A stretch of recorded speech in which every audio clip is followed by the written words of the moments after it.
ನಮಸ್ಕಾರ ಫ್ರೆಂಡ್ಸ್, ನಾನು ನಿಮ್ಮ ವಾಚ್ಕಂಡಿಗ. ಕೆಲವಿಷ್ಟು ರೈತರುಗಳಿಗೆ ಒಂದಿಷ್ಟು ಸಣ್ಣ ಮಾಹಿತಿ ನೋಡ್ರಿ. ಇವಾಗ ಬೇಸಿಗೆ ಮುಗಿದು ಸುಗ್ಗಿ ಸ್ಟಾರ್ಟ್ ಆಗೋಂಥ ಸಂದರ್ಭ. ಇಷ್ಟು ದಿನ ಏನು ಮಾಡಿರ್ತಾರೆ, ಅವ್ರಿಗೆ ನೀರಿನ ಅವಶ್ಯಕತೆ ಇರೋದಿಲ್ಲ. ಆ ಕಾರಣಕ್ಕೆ ಏನು ಮಾಡಿರ್ತಾರೆ, ಮೋಟ್ರ ಗೀಟ್ರ ಈ ಥರ ಟಿ ಸಿಗಳೆಲ್ಲ ಬಂದ್ ಮಾಡಿಸಿರ್ತಾರೆ. ಇವಾಗ ಸಡನ್ನಾಗಿ ಮೋಟ್ರ ಗೀಟ್ರ ಎಲ್ಲಷ್ಟು ಸ್ಟಾರ್ಟ್ ಆಗುತ್ತೆ. ಅಂಥ ಸಂದರ್ಭದಾಗ ಏನು ಮಾಡಿಬಿಡ್ತೀರಿ, ನೀವು ಸಡನ್ನಾಗಿ ಬಂದ್ಗೇಸಿ ಮೋಟ್ರ ಗೀಟ್ರಗಳೆಲ್ಲ ಚಲೋ ಮಾಡೋಕ್ಕೆ ಸ್ಟಾರ್ಟ್ ಮಾಡಿಬಿಡ್ತೀರ.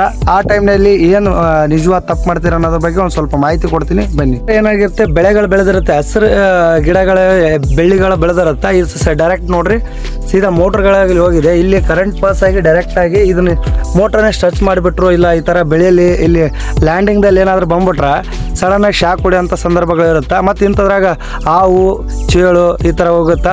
ಅದನ್ನ ಓಪನ್ ಮಾಡುವಾಗ ಸ್ವಲ್ಪ ಹುಷಾರಾಗಿ ಮಾಡಿರಿ.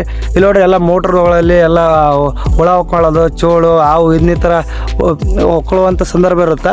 ಇಲ್ಲಿ ನೋಡ್ರಿ, ಡೈರೆಕ್ಟಾಗಿ ಟಿ ಸಿಗೆ ಬಳ್ಳಿ ಹಬ್ಬದ ಅದನ್ನು ಸ್ವಲ್ಪ ಆಲ್ಮೋಸ್ಟ್ ಕರೆಂಟ್ ಇರಲಾರ ಸಂದರ್ಭದಲ್ಲಿ ಇಲ್ಲ KB ಕಾಲ್ ಮಾಡಿ ಸ್ವಲ್ಪ ಇದನ್ನು ತೆಗ್ಸೋಂಥ ಪ್ರಯತ್ನ ಪಡ್ರಿ. ಸಡನ್ನಾಗಿ ಅದನ್ನು ಭೂಮಿಗೆ ಶಾಕ್ ಬರೋಂಥ ಸಂದರ್ಭಗಳಿರುತ್ತೆ. ಸ್ವಲ್ಪ ಆಲ್ಮೋಸ್ಟ್ ಹುಷಾರಾಗಿರಿ ಅಂತೇಳಿ ನಮ್ಮ ರೈತರದಿಷ್ಟೇ. ಆದಷ್ಟು ಸ್ವಲ್ಪ ನಿಮ್ಮಂಥ ಈ ಮೋಟ್ರ ಡಬ್ಬಿ ಇರ್ತಾವಲ್ಲ ಅದಲ್ಲಿ ಸ್ವಲ್ಪ ಸೂಕ್ಷ್ಮವಾಗಿ ತಿರುಗಾಡ್ರಿ. ಆಲ್ಮೋಸ್ಟ್ ಇದರಿಂದ ಭಾಳ ರೈತರ ಜೀವಗಳು ಹೋಗಿವೆ. ಕೆಲವಿಷ್ಟು ಜನ ಅಂಗವಿಕಲರಾಗಿದ್ದಾರೆ. ಆಲ್ಮೋಸ್ಟ್ ಈ ಥರದ ಪ್ಲೇಸ್ಗಳು, ಈ ಥರ ಗಿಡ ಎಲ್ಲ ಸ್ವಲ್ಪ ಬಿಡಕ್ಕೆ ಹೋಗ್ಬೇಡ್ರಿ. ಆಲ್ಮೋಸ್ಟ್ ಕ್ಲೀನ್ ಮಾಡ್ಕೊಳ್ಳೋಂಥ ಪ್ರಯತ್ನ ಪಡ್ರಿ. ಇದ್ರ ಬಗ್ಗೆ ಕೇಳ್ಕೊಳ್ತೀನಿ. ಧನ್ಯವಾದಗಳು.